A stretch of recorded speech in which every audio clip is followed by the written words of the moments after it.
Bengals control their own playoff destiny by the time Joe Burrow returns, presumably sometime in December, it'll probably be because his team traded for Joe Flacco when all appeared lost. Jake Browning wasn't getting it done.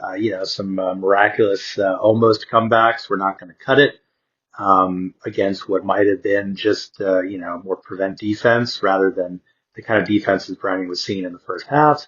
And Browning was exposed. And that's all there is to it. Why else would you swap draft picks, move down a slot? They gave up a fifth rounder, got a sixth rounder in return to get Flacco. Why do that unless you feel that a 40-year-old or whatever, on his last leg quarterback is going to be better than the backup you have, especially a backup who proved, I think it was a couple of years ago, that he seemed to be ready to be a good backup and to be a spot starter. Maybe we'll see that Flacco plays worse because of that offensive line. They're going into Green Bay. It's a rough way to start your the eighth leg of your career if you're Joe Flacco. But a lot of managers right now are wondering, how should I feel? Because I'm getting a lot of those questions. I can't tell you how to feel. But in terms of if you have Jamar Chase, are you more bullish now that Flacco's under center, or do you wish it was still Browning? T. Higgins as a secondary. Yeah, Higgins is a tough guy to figure out. I mentioned this once before. It got to me at the end of the second round of this year's Premier Fantasy Football League draft. I was picking 23rd, and T. Higgins was listed as the best player on the board, which I remember thinking, really? And then I thought, well, yeah, he has that history. But, I took Lamar Jackson, didn't think about it, because I'd much rather have Lamar Jackson than T. Higgins. And I think right now we're seeing kind of the questions of what do you do with Higgins? I have no idea. I did a podcast on this a couple of weeks ago, I think. And Higgins is just one of those odd, you keep him because no one's going to really want to trade for him. But you hope he gets a great game or two, and then you kind of figure it out. If you can sell medium, maybe not high, but sell medium. And then there's Chase Brown. And Chase Brown, I talked about as well. I don't need to rehash it too much. Maybe he gets more targets. Who knows? I don't think anyone really knows how this offense is going to shake out. And this first week in Green Bay might not be the best test to figure that out. Now, the Packers' pass defense has not been as great as, I'll put it this way, as I thought it was when I first glanced at them after the Flacco trade, and I thought, all right, what do we expect out of week 6? And I thought, in Green Bay, Packers have been, on the top half of pass defenses on a per game basis, sacks well above top half. But I think they only have 2 interceptions. They're giving up an adequate, 6 touchdowns in 4 games, 6 passing touchdowns, a decent chunk of yards.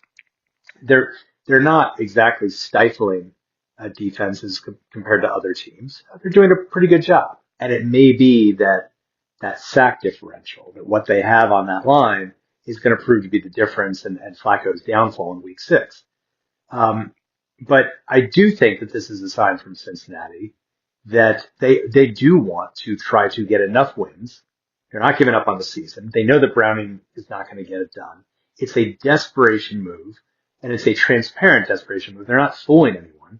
They're basically saying, look, there's one guy we can afford to get, essentially, who is starter ready, and it's Flacco. And, for the price that we want to pay, which is, giving up a 5th for a 6th. And I think if you have Chase on balance, it's probably going to be a good thing. If only because the assumption would be that Flacco has a better arm than Browning, still at age 40. That Flacco has the game management skills and acumen to know when to throw the ball away rather than to throw a pick.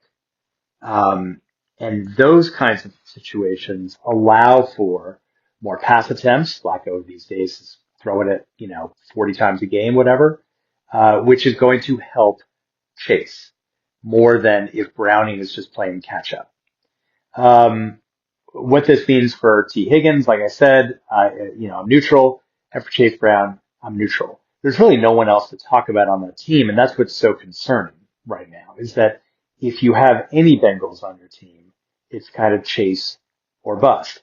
And of course, many of you who have one or more of these guys are just hoping that the Bengals are, let's say, 7-6, when Burrow is ready to return, or something to that effect, where the Bengals can sweep and get into the playoffs, because we know inherently, right, that if the Bengals are eliminated, what would be the purpose of bringing back Burrow? And therefore, what chance do you have of getting even 80% of what you need out of Chase in the fantasy playoffs?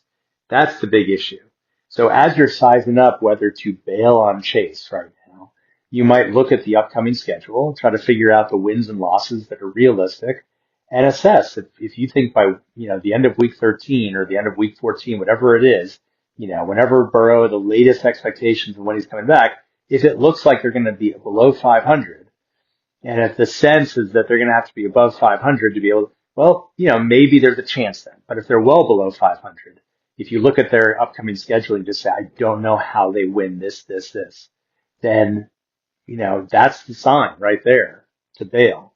And that is partly why there's some teams that either I bailed on in the draft because I felt like they had no shot of getting into the postseason, or have recommended that people bail on when the teams are, let's say, 1-4, and it looks like they're headed towards that cliff. And so we start to look at those players that they have and thinking they're probably not going to be around starting in the fantasy playoffs, or if they are, it might not be the full fantasy playoffs. It might be by week 16 or week 17.